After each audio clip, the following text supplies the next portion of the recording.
Assalamualaikum warahmatullahi.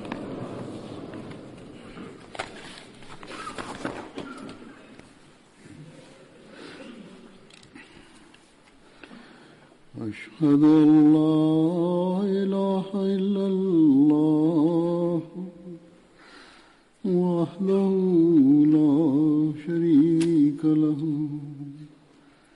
وأشهد أن محمدا عبده ورسوله أما بعد فأعوذ بالله من الشيطان الرجيم بسم الله الرحمن الرحيم الحمد لله رب العالمين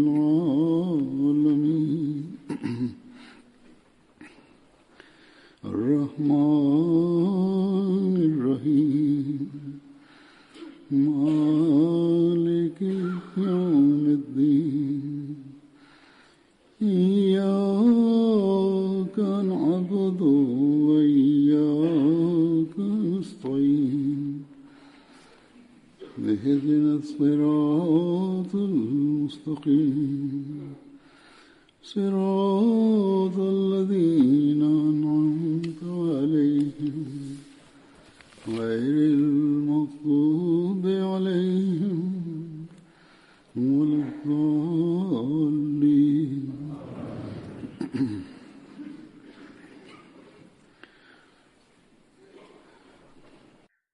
Hadrat Masih Maud alaihi salam dalam satu kesempatan menjelaskan berkenaan dengan pengorbanan para sahabat Rasulullah SAW, bagaimana maqam dan martabat mereka, dan bagaimana nikmat-nikmat Allah Ta'ala tercurah kepada beliau-beliau. Berkenaan dengan hal itu, Hadrat Masih Maud alaihi salam bersabda, Hadrat Abu Bakar radhiyallahu ta'ala anhu telah mempersembahkan seluruh harta kekayaan beliau di jalan Allah Ta'ala, dan beliau memakai sehelai selimut. Namun bagaimana Allah Ta'ala menganugerahkan kepada beliau? Allah Ta'ala telah menjadikan beliau sebagai raja di Arab, bagi seluruh Arab, dan Allah Ta'ala menghidupkan lagi Islam dengan melalui beliau, dan memperlihatkan kepada beliau kemenangan di Arab, dan bagaimana begitu banyaknya yang Allah Ta'ala anugerahkan sehingga tidak dapat orang menghitungnya, mengiranya. Bagaimana keikhlasan, kesetiaan beliau-beliau radhiyallahu ta'ala anhum ini merupakan patut dicontoh dan teladan bagi umat muslim. Kehidupan para sahabat, kehidupan mereka tidak kita jumpai di dalam kehidupan para nabi-nabi yang lain sekalipun.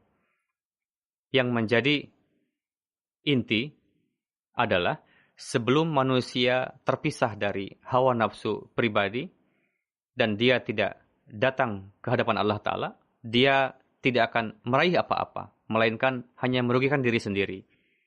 Namun sebaliknya, jika manusia meninggalkan segala hawa nafsu pribadi,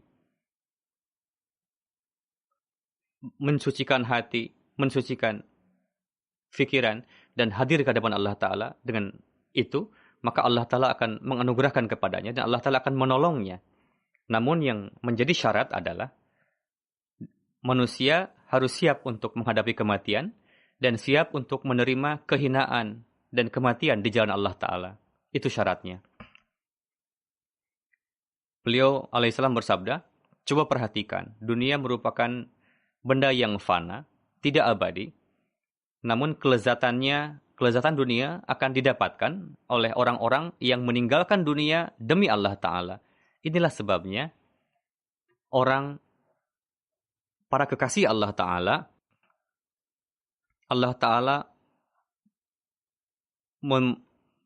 mencintainya dan menebarkan kecintaan kepadanya di dunia ini. Inilah kecintaan yang meskipun diupayakan oleh orang-orang duniawi, supaya mereka mendapatkan julukan yang baik, supaya mendapatkan kehormatan di dalam pemerintahan, kerajaan, ditulis namanya dengan tinta emas. Jadi, intinya seluruh kehormatan duniawi akan diberikan kepada orang-orang yang kekasih Allah Ta'ala tadi. Yakni mereka akan diberikan kepada orang-orang yang siap untuk meninggalkan segala sesuatu demi Allah Ta'ala. Yang tidak hanya meninggalkan, bahkan yang tidak hanya siap, melainkan meninggalkan segala sesuatu demi Allah Ta'ala. Ketika beliau alaihissalam duduk di dalam majelis menyampaikan hal itu, pada kesempatan lain beliau menyampaikan yang lebih kurang sama intinya. Beliau bersabda, orang yang memberikan sesuatu, melakukan sesuatu untuk pemerintahan duniawi, dia pun akan mendapatkan hadiah. Kita misalnya melakukan kebaikan, melakukan sesuatu untuk orang lain, maka kita pun biasa mendapatkan hadiah. Lantas, apakah jika kita melakukan sesuatu untuk Allah Ta'ala, apakah Allah Ta'ala tidak akan menganugerahkan, membalas kebaikan kepada kita? Jadi, Allah Ta'ala tidak mau terbebani oleh hutang. Allah Ta'ala langsung membalasnya. Namun sangat disesalkan, orang yang memahami hal tersebut sangat kecil sekali jumlahnya. Bagaimana ketulusan, kesetiaan, contoh-contoh orang yang memperlihatkan itu semua nampak kepada kita dengan luar biasa dan membuat kita tercengang-cengang dibuatnya. Hadrat Rasulullah SAW, bagaimana kuat kudsiyah, daya pensucian beliau, tidak hanya merubah arah kecintaan manusia, orang-orang yang dulunya mencintai wujud-wujud selain Allah Ta'ala, yang dulunya mencintai dunia, berbalik menjadi mencintai Allah Ta'ala. Itu berkat kuat kudsiyah Rasulullah. Dan telah menganugerahkan ketinggian, keluhuran, yang permisalannya tidak kita jumpai sebelumnya di dunia ini. Hadrat Masih Maud alaihissalam dengan indahnya menggambarkan ketinggian dan keluhuran tersebut, beliau bersabda, bagaimana standar kecintaan mereka dan pengorbanan mereka, yakni para sahabat ini, yang tidak dijumpai pada nabi-nabi terdahulu. Dan jika kita kaitkan dengan para pengikut nabi-nabi terdahulu, maka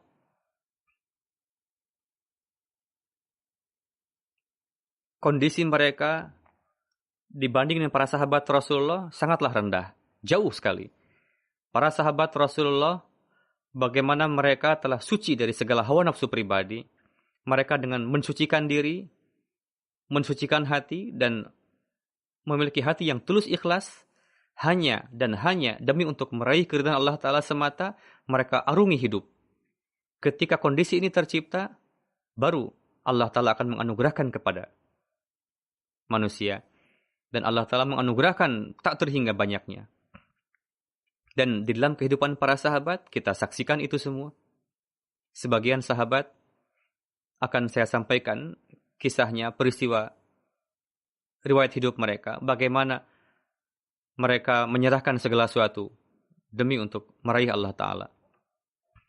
Bagaimana teladan para sahabat dalam hal ini. Hadrat Abbad bin Bashar radhiyallahu ta'ala anhu, seorang sahabat dari kaum Ansar. Ketika masa muda, beliau berumur 35 tahun, mendapatkan maqam martabat syahid. Dan bagaimana ibadah dan tilawat Quran beliau. Dalam hal ini, Hadrat Aisyah radhiyallahu ta'ala anha meriwayatkan, suatu malam, Hadrat Rasulullah SAW bangun untuk mendirikan salat tahajud. Beliau mendengar suara tilawat yang keluar dari arah masjid. Hadrat Rasulullah SAW biasa bangun cepat, bangun subuh sekali untuk tahajud. Rasulullah bersabda, apakah suara tilawat ini suara Abad? Hadrat Aisyah menjawab, nampaknya suara beliau, Huzur. Atas hal itu, Hadrat Rasulullah SAW memanjatkan doa untuk Hadrat Abad. Wahai ya Allah, kasihilah Abad. Betapa beruntungnya mereka, para sahabat ini, yang ibadah-ibadah di malam hari, dan mereka melewati malam-malam dengan ibadah dan tilawat Quran Karim. Dan mereka mendapatkan doa-doa Rasulullah SAW secara langsung. Dan mereka bangun di malam hari demi untuk meraih keridhaan Allah Ta'ala dan demi untuk meraih kasih sayang Allah Ta'ala. Menjerit kepada Allah Ta'ala. Hadrat Abad, karena mimpi beliau memiliki keyakinan bahwa beliau akan mendapatkan makom syahid. Hadrat Abu Sa'id Khudri meriwayatkan bahwa Hadrat Abad pernah mengatakan kepada saya bahwa saya telah melihat mimpi, kata beliau, bahwa langit terbelah dan saya masuk ke dalamnya, lalu langit menyatu lagi. Seperti semula. Beliau mengatakan setelah melihat mimpi itu bahwa saya yakin Allah Ta'ala akan menganugerahkan makom syahid kepada saya. Mimpi beliau tersebut tergenapi pada peperangan Yamamah dan beliau telah berperang dengan penuh keberanian dan beliau disyahidkan dalam perang tersebut. Namun musuh yang menjadi lawan pada saat itu telah berhasil dikalahkan dan pihak kaum muslimin menang saat itu. Beliau memang syahid saat itu, tapi beliau dan umat Islam mendapatkan kemenangan. Hadrat Abu Sa'id mengatakan, setelah peperangan, wajah beliau tidak bisa dikenali lagi karena dirusak oleh pedang. Karena ada satu tanda di tubuh beliau sehingga bisa dikenali bahwa itu adalah jenazah Hadrat Abad. Sejarah menjelaskan juga kepada kita, sahabat lain dalam hal ini, yang namanya Haram bin Malhan. Beliau masih muda saat itu dan biasa mengajarkan Quran kepada orang anak muda dan bersikap baik sekali kepada orang miskin dan para ahli sufa. Ketika ada perwakilan dari Bani Amr memohon kepada Rasulullah SAW dengan mengatakan, "Wahai Rasul, kirimkanlah beberapa orang kepada kami untuk menabligi kami supaya kami bisa mempelajari Islam dan supaya orang-orang kami, kabilah kami bisa baiat masuk ke dalam Islam." Saat itu iradah, niat mereka buruk sebetulnya. Namun bagaimanapun mereka memohon kepada Rasul. Mereka tidak dapat dipercaya orang-orang ini. Untuk itu, Hadrat Rasulullah SAW bersabda, "Saya sebetulnya curiga dengan kalian. Saya merasa marah bahaya. Mungkin saja kalian akan menimpakan kerugian kepada kami." Namun, pemuka kaum tersebut yang ada di sana, dan dia bukan Muslim, mendengarkan dan mengatakan, "Wahai Rasul, saya akan menjamin, saya bertanggung jawab jika ada apa-apa nanti." Mendengar hal itu, Hadrat Rasulullah SAW mengutus perwakilan dari kaum muslimin ke kabilah tersebut untuk bertablig. Ketika perwakilan tadi datang, yang dipimpin oleh Hadrat Haram bin Mulham, beliau merasa ragu, curiga, dari kejauhan nampak ada gejala-gejala yang tidak baik. Niat mereka sudah tidak baik nampaknya.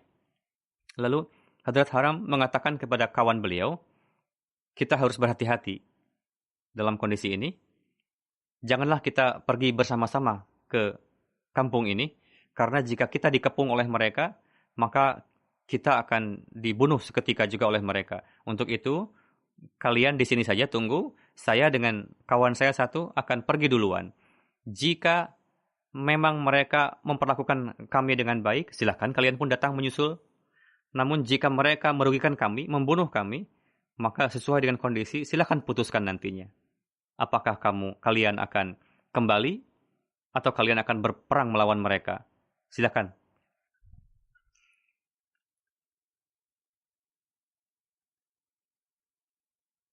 Ketika Hadrat Haram bin Malhan dan kawannya datang menghampiri Bani Amr, si pemuka Bani Amr mengisyarahkan kepada kawannya untuk menusukkan tombak dari belakang dan keluar dari leher beliau aliran darah memancar, dan beliau ketika tertusuk itu beliau memegang darah beliau dan bersabda mengatakan, "Demi Tuhannya Ka'bah, aku telah berhasil, telah sukses. Demi Tuhannya Ka'bah, aku telah berhasil," kata beliau sambil tertusuk tombak. Lalu sahabat beliau yang satunya lagi pun dibunuh dan diserang semuanya. Begitu juga 70 orang kawan yang ada di belakang, kesemuanya dibunuh, disyahidkan, kecuali satu orang saja yang berhasil lolos. Ketika mereka disyahidkan dengan ditipu seperti itu, mereka berdoa, "Ya Allah, terimalah pengorbanan kami dan kabarkanlah kondisi kami ini kepada hadrat Rasulullah SAW, ya Tuhan." Karena di sini tidak ada saran lagi untuk mengabarkan kepada Rasulullah. Sebagaimana hadrat Jibril mengabarkan mengenai keadaan para sahabat tadi kepada Rasulullah, menyampaikan salam para sahabat. Mendengar hal itu, hadrat Rasulullah SAW mengabarkan kepada para sahabat bahwa perwakilan yang kita utus tadi telah dibunuh semuanya, 70 orang jumlahnya. Dan beliau sangat terpukul sekali, sangat sedih dibuatnya dengan pensyahidan ini. Sampai 30 hari beliau terus berdoa untuk melawan para musuh ini dengan mengatakan, "Ya Tuhan, mereka yang telah melakukan kezaliman, cengkramlah mereka." Sampai 30 hari beliau mendoakan seperti itu. Hadrat Rasulullah SAW menetapkan pensyahidan tersebut sebagai pensyahidan yang agung. Hadrat Masih Maud alaihissalam berkenaan dengan kecintaan dan pengorbanan demi agama. Dalam satu kesempatan beliau pernah bersabda, kecintaan adalah sesuatu yang mampu untuk meluluhlantahkan segalanya. Jika ada seorang yang mencintai orang lain, apa yang tidak dia lakukan untuk demi si kekasihnya? Coba kita lihat beliau memberikan permisalan orang-orang duniawi. Ada seorang wanita yang mencintai seorang laki-laki, meskipun laki-laki itu bersikap zalim, kejam kepada si perempuan itu, biasa memukul si perempuan itu. Namun si perempuan tadi tetap mengatakan, "Saya mendapatkan kelezatan." Karena dia telah jatuh cinta kepada si laki-laki itu. Padahal kecintaan itu kecintaan yang dusta, yang dilumuri dengan dosa. Meskipun demikian, wanita tadi rela untuk menerima musibah, penderitaan, demi untuk kecintaan tadi, rasa cinta kepada kekasihnya. Itulah kondisi orang-orang duniawi.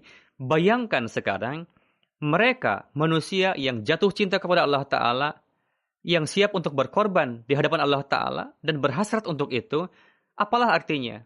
Kesulitan, penderitaan, musibah, dan mereka justru malah mendapatkan kelezatan di dalam musibah tersebut. Ahmad SAW bersabda, para sahabat Rasulullah, coba lihat kondisi mereka. Penderitaan yang mereka alami selama di Mekah. Mereka sering ditangkap, disiksa. Tidak hanya laki-laki, bahkan perempuan pun dizalimi. Wanita muslim pada saat itu, ketika di Mekah. Sehingga di luar nalar kita, bagaimana kezaliman yang mereka timpakan. Padahal sebelum ini, ketika orang Mekah berjumpa dengan umat muslim, sebelumnya, mereka sangat menghormati, karena ini adalah kerabat sebetulnya.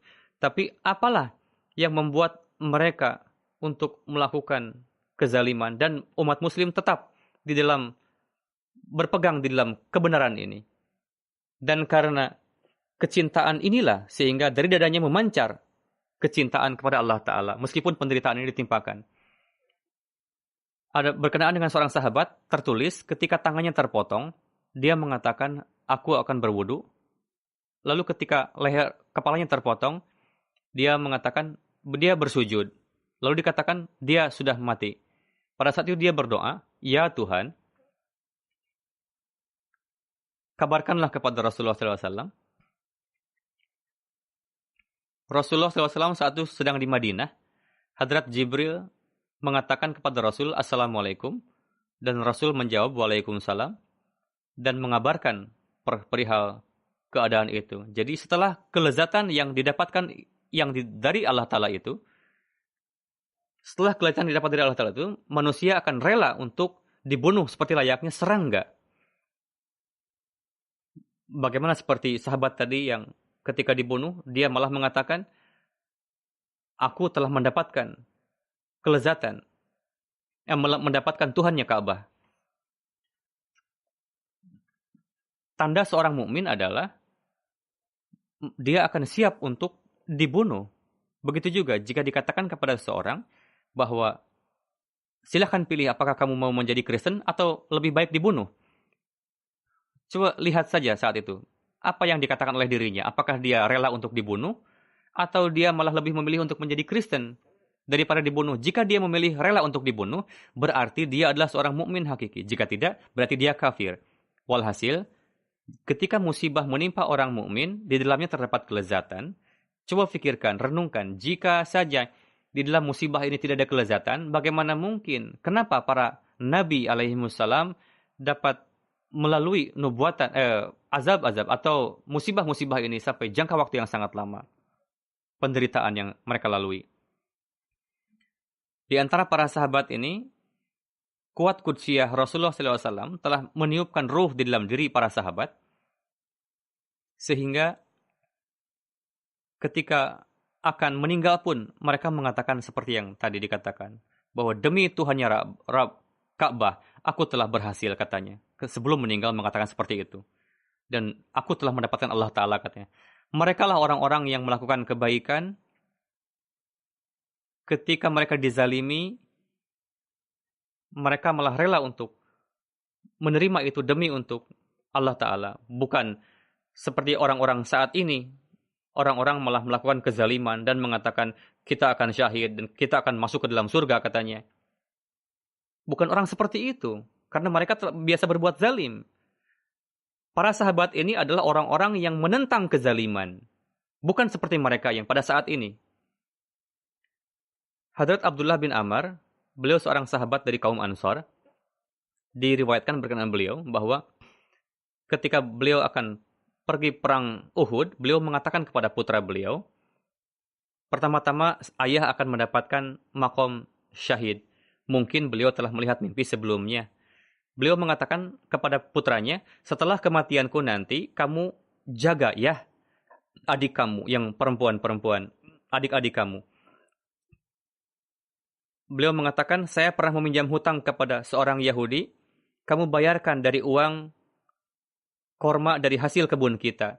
Jadi inilah kecintaan para sahabat dan ketakwaan mereka. Kesucian, bagaimana pelaksanaan kewajiban. Mereka akan pergi ke peperangan, beliau tidak memperdulikan apapun. Malah beliau bahagia bahwa saya akan mendapatkan gelar syahid.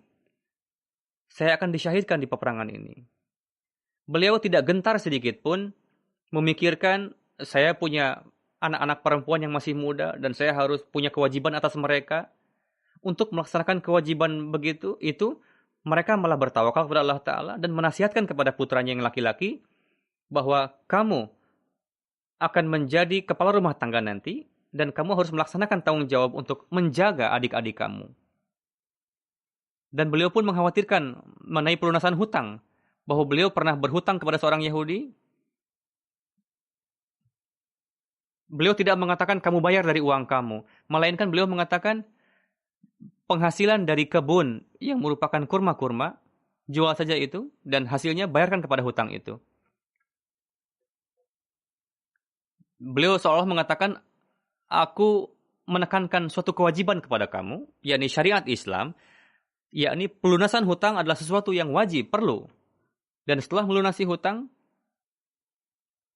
baru kamu bisa menjadi pewaris harta kekayaanku. Namun pertama-tama, lunasi hutang dulu.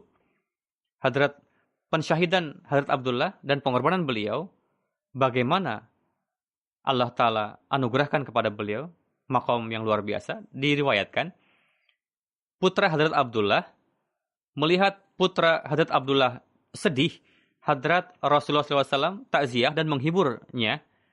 Rasul mengatakan, aku akan sampaikan kabar suka kepadamu, bahwa Allah Ta'ala telah mendudukan ayah kamu di hadapan Allah Ta'ala, dan Allah Ta'ala berfirman, apapun yang kamu inginkan, katakan kepada saya, aku akan berikan, kata Allah Ta'ala kepada ayah beliau.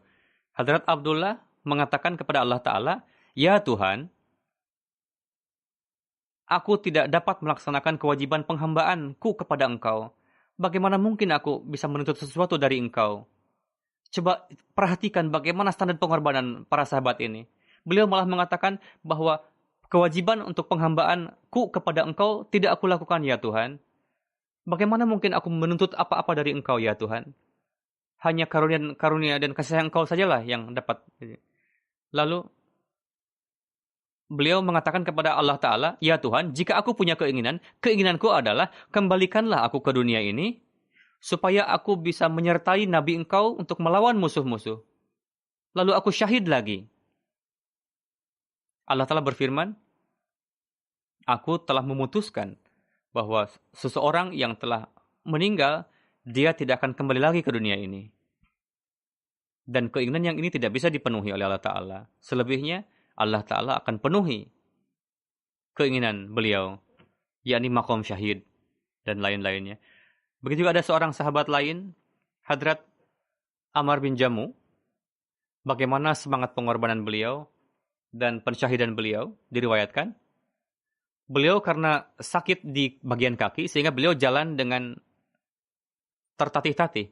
Untuk itu, putra-putra beliau, karena melihat kondisi ayah beliau seperti itu, sehingga tidak mengizinkan untuk ikut perang. Ketika perang Uhud terjadi, musuh menyerang, dan kaum kafir, beliau yang lumpuh tadi mengatakan kepada putra-putri beliau, apapun yang kalian, terserah kalian, tapi aku tidak mau taat kepada kalian. Aku tetap akan ikut berperang melawan musuh. Lalu beliau hadir di hadapan Rasulullah SAW dan mengatakan kepada Rasulullah, wahai Rasul, putra-putriku melarangku untuk ikut berperang karena kakiku ini lumpuh. Sakit.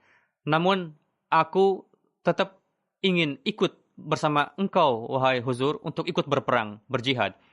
Aku bersumpah demi Allah Ta'ala, semoga Allah Ta'ala memenuhi keinginanku dan menganugerahkan maqam syahadat, pensyahidan kepadaku.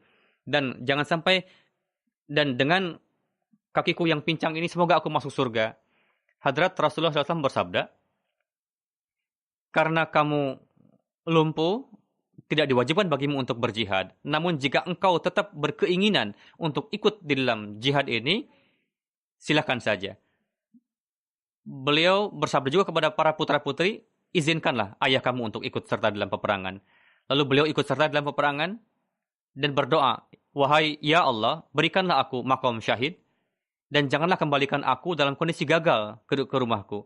Dan memang benar, hasrat beliau, keinginan beliau dikabulkan oleh Allah Ta'ala dan beliau disyahidkan di perang Uhud. Jadi mereka, para sahabat ini, mereka sangat meningkat di dalam keimanan dan dalam keyakinan. Silakan cari contoh para sahabat yang lain. Bagaimana keikhlasan, kesetiaan, dan mereka mempersembahkan jiwa mereka demi Allah Ta'ala. Setiap saat siap untuk itu. Hadrat Abu Talha, seorang sahabat dari kaum Ansar, beliau mahir dalam menggunakan panah, dan pada perang Badar, beliau dengan beraninya memanah ketika perang Badar. Hadrat Rasulullah bersabda, berikanlah anak-anak panah kepada Talha, Abu Talha, karena beliau sangat mahir dan cepat sekali menggunakan busur panah ini dan tepat sasaran. Beliau pun mendapatkan taufik untuk berperang menjadi benteng di hadapan Rasulullah SAW. Hadrat Talha menghalangi wajah Rasulullah SAW dengan tangan beliau untuk menahan panah-panah, dan beliau pun berdiri di depan Rasulullah SAW memperlihatkan keberanian dan mendapatkan kesempatan mulia untuk itu. Beliau tanpa gentar, tanpa takut sedikit pun, dalam tempat-tempat yang betul-betul berbahaya sekalipun, beliau lebih tidak takut untuk terus maju. Untuk itu, musuh yang ingin menghabisi Islam karena mereka ingin mendirikan kedamaian di dunia ini. Untuk melakukan kezaliman, para sahabat ini tidaklah melakukan peperangan untuk kezaliman, untuk menzalimi orang lain, melainkan jika musuh menzalimi atau menyerang, tapi mereka, para sahabat ini tidak memperlihatkan ketakutan, bahkan memperlihatkan keberanian. Dan demi untuk meraih keridhaan Allah Ta'ala, mereka menggunakan segenap kapasitas mereka. Hadrat Masih Maud alaihissalam bersabda, ketika diketahui dari Allah Ta'ala, apalah artinya sarana? Tidak ada artinya apa-apa. Allah Ta'ala berfirman, jika kalian pergi di jalanku, kalian akan mendapatkan nikmat yang banyak. Allah Ta'ala akan menyertai orang-orang itu. Dan jika manusia sakit, maka penyakitnya pun akan jauh. Coba lihat para sahabat. Sebetulnya, teladan para sahabat ini adalah bandingannya seperti para nabi. Allah Ta'ala menyukai amalan. Mereka rela untuk mempersembahkan nyawa mereka seperti kambing-kambing. Dan permisalan mereka seperti wajah kenabian yang berlangsung sejak Hadrat Adam. Jadi ada wajah kenabian yang nampak dari sejak zaman Adam.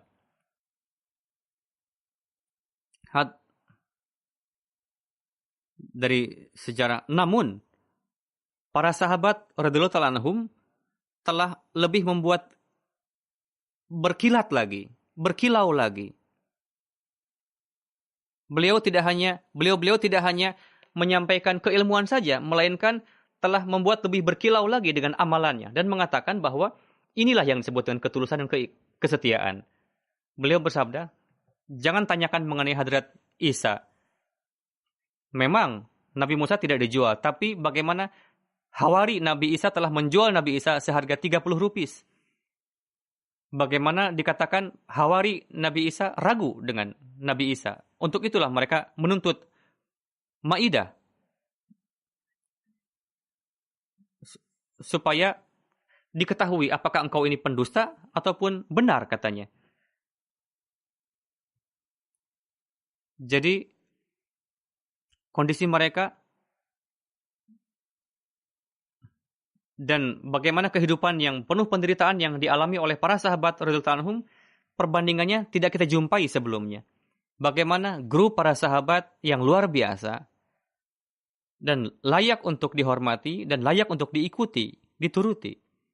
Hati mereka telah dipenuhi dengan keyakinan. Ketika mereka yakin, maka perlahan-lahan manusia akan siap dan ingin untuk mengorbankan hartanya. Dan jika meningkat, maka akan lebih siap lagi untuk memberikan, mempersembahkan nyawanya. Inilah keyakinan sebagai buah dari kuat kudsiyah Rasulullah SAW dan setiap saat meningkat kualitasnya.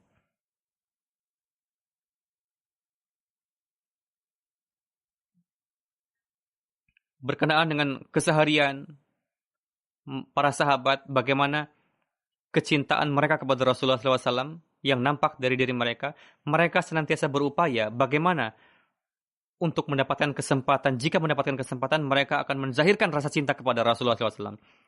Berkenaan dengan Hadrat Abdullah bin Amr, diriwayatkan, setiap saat beliau memikirkan bagaimana supaya dalam kondisi umum pun, keseharian pun, beliau bisa menzahirkan rasa cinta kepada Rasulullah. Di dalam riwayat dikatakan, suatu ketika, beliau mengirim manisan, sesuatu yang manis, makanan, kepada putranya untuk Rasulullah SAW. Ketika kembali putranya dari Rasulullah, ayahnya bertanya, apakah Rasulullah menyabdakan sesuatu, berkata sesuatu? Anaknya mengatakan, Rasulullah telah mengatakan, Jabir, apakah kamu membawa daging? Mendengar hal itu, ayahnya, Hadrat Abdullah mengatakan, oh ternyata junjunanku menghendaki atau menginginkan daging. Saat itu juga beliau menyembelih kambing, dan merebus daging, lalu mengirimkannya kembali kepada Rasulullah SAW. Hadrat Rasulullah SAW lalu mendoakan keluarga beliau. Lalu, pada permulaan, para sahabat ini mendapatkan kesulitan untuk menabligi kerabat. Kadang ada anak yang sudah baiat, namun ayahnya belum, dan menentang. Ada juga kaum wanita yang baiat, namun kerabat yang lain masih belum baiat, malah menentang atau menzahirkan kebencian misalnya. Hadrat Amr bin Jamu, sebelum Hadrat Amr bin Jamu, putra beliau telah baiat duluan. Ayahnya masih musyrik, belum baiat. Untuk tabligh kepada ayahnya, ketika tidak ada cara lain lagi, putra beliau yang sudah baiat memikirkan cara, ada patung berhala yang ditata, dihias di rumah beliau, itu dibuang oleh sahabat itu ke lubang, dikubur. Ammar bin Jamuh mencari patung berhala itu, mencari-cari, dan membawanya kembali ke rumah. Dan mengatakan, jika aku tahu siapa yang telah memperlakukan buruk kepada patung berhalaku ini, pasti aku akan berikan hukuman yang mengerikan kepada orang itu.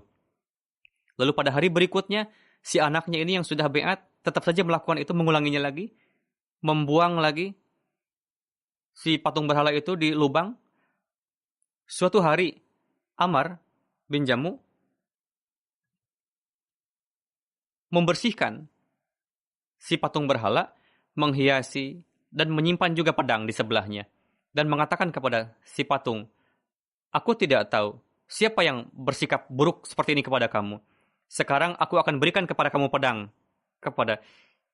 Sekarang kamu jagalah diri sendiri, katanya. Beliau mengatakan itu kepada patung. Lalu tetap saja patung berhala tadi hilang. Ketika dicari, dijumpai patung berhala tadi tergeletak di dekat bangkai anjing. Ammar berpikir setelah itu, patung berhala yang telah aku sembah selama ini sebagai Tuhan, dewa, dia tidak mampu sekalipun untuk, meskipun dia diberikan pedang oleh saya, dia tidak bisa menjaga diri. Apa yang bisa dia lakukan untuk menjagaku kalau begitu? Lalu beliau mengatakan kepada patung berhala, jika memang kamu Tuhan yang benar, bagaimana mungkin kamu bisa tergeletak di dekat bangkai anjing? Untuk itu, aku sekarang mulai memuji Tuhan yang Maha Mulia, Maha Esa, yang menganugerahkan rezeki dan bersikap adil. Beliau mengatakan, di antara kaum Ansar, beliau adalah beat yang paling akhir, yakni Hadrat Ammar bin Jamuh. Hadrat Rasulullah SAW, beliau kepada para sahabat, bagaimana rasa cinta beliau, sebagaimana kuat kudsiyah, daya pensucian beliau, melalui daya pensucian beliau, Allah Ta'ala telah menganugerahkan kekuatan kepada para sahabat, dan terkadang Allah Ta'ala pun menganugerahkan langsung kepada para sahabat, atau melalui perantaraan Rasulullah SAW. Berkenaan hal itu, Hadrat Ubay bin Ka'ab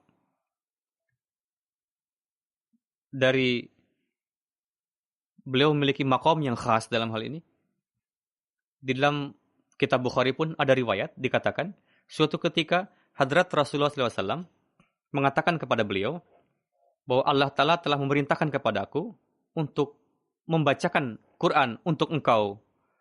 Rasul bersabda kepada sahabat bahwa Allah memerintahkan kepadaku untuk membacakan Quran kepadamu. Hadrat Ubay heran, mengatakan, wahai Rasul, apakah Allah Ta'ala menyebut namaku?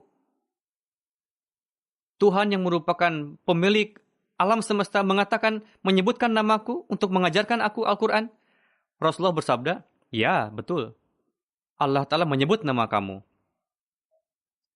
Ubay bin Ka'ab mendengar hal itu, menangis, terharu. Hadrat Rasulullah SAW membacakan ayat lam yakunil ladzina kafaru, yakni surah Al-Bajinah, ketika ada seorang bertanya kepada Ubay bin Ka'ab, mendengarkan hal ini, Anda pasti bahagia. Hadrat Ubay menjawab, ketika Allah Ta'ala mengatakan bahwa setelah melihat rahmat dan karunia Allah Ta'ala, ingatlah dan berbahagialah. Bagaimana mungkin saya tidak bahagia? Hadrat Ubay bin Ka'ab sangat mencintai Al-Quran. Suatu ketika, Rasulullah bersabda kepada beliau, dan pernah saya sampaikan pada khutbah yang lalu, 2-3 minggu yang lalu, ayat apa dalam Quran Karim yang disebut paling mulia, paling agung? Hadrat Ubay menjawab, Allah dan Rasulnya lah yang lebih mengetahui dalam hal ini. Lalu, karena Hadrat Rasulullah meminta untuk dijawablah oleh beliau ayat kursi. Dan ini pernah saya sampaikan riwayatnya sebelumnya. Mendengar hal itu, Hadrat Rasulullah SAW menzahirkan kebahagiaan atas beliau dan bersabda, wahai Ubay, semoga Allah telah memberkati ilmu kamu, dan memang betul ayat kursi lah yang merupakan ayat yang agung dalam Al-Quran. Dalam satu riwayat dikatakan, Hadrat Rasulullah SAW pada masa-masa akhir kehidupan beliau mengulangi Al-Quran, membaca Al-Quran, dan atas izin, dan beliau biasa mengajarkan ilmu Al-Quran dan tafsir kepada orang lain. Inilah sahabat yang terus meningkat dan mereka sampai kepada puncaknya. Hadrat Masih Maud alaihissalam bersabda,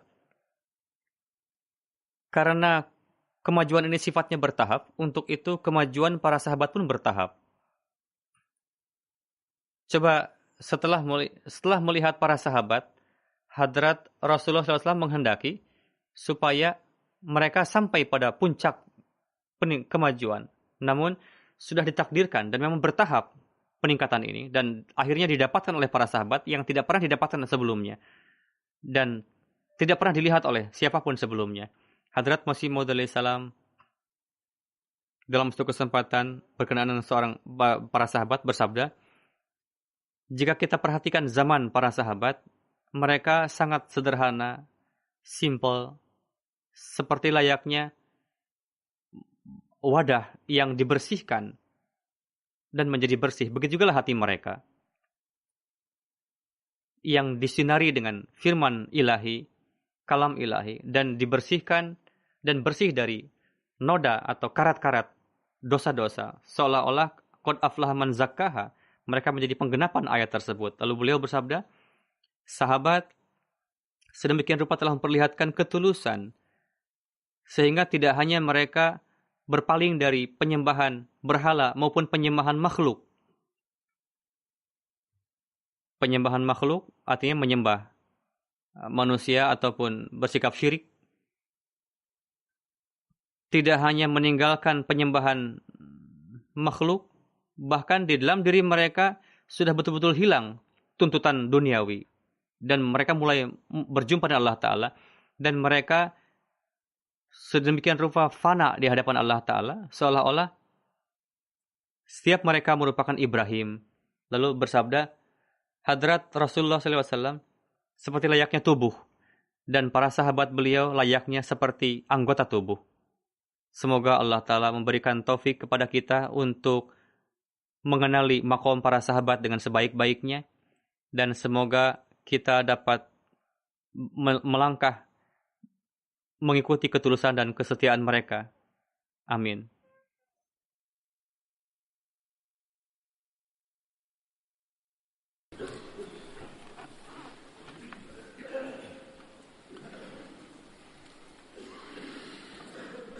Alhamdulillah, nahmaduhu wa nasta'inuhu wa nastaghfiruh. ونؤمن به ونتوكل عليه ونعوذ بالله من شرور أنفسنا ومن سيئات أعمالنا من يهده الله فلا مضل له ومن يضلل فلا هادي له ونشهد أن لا إله إلا الله ونشهد أن محمدا عبده ورسوله عباد الله رحمكم الله إن الله يأمر بالعدل والإحسان وإيتاء ذي القربى وينهى عن الفحشاء والمنكر والبغي يعظكم لعلكم تذكرون اذكروا الله يذكركم وادعوه يستجب لكم ولذكر الله أكبر